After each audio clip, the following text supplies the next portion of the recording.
वज़ीर-ए-आज़म शहबाज शरीफ ने खरबों रुपए करप्शन की नज़र होने का एतराफ़ किया। लाहौर में तकरीब से खिताब में वज़ीर-ए-आज़म ने मुल्क में लूट मार का सिलसिला जल्द खत्म होने की नवीद सुनाई और यकीन दहानी कराई कि मजदूरों की फलाह बहबूद के लिए हर मुमकिन कोशिशें की जाएंगी।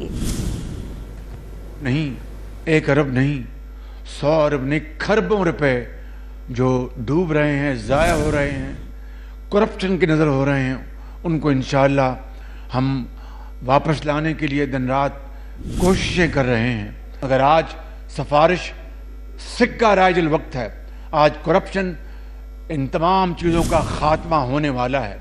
हम मिलकर पाकिस्तान को इंशाअल्लाह उसका जायज़ मुकाम दिलवाएंगे और जल्द पाकिस्तान अक़वाम आलम में अपना अजीम मुकाम हासिल करेगा। कहीं दुनिया में नहीं लिखा, कहीं ना इस्लाम में इसकी इजाज़त है कि मज़दूर का बेटा हमेशा मज़दूर रहेगा और अमीर का बेटा हमेशा अमीर रहेगा। ये ना इस्लाम है, ना पाकिस्तान बनने का ये मकसद था।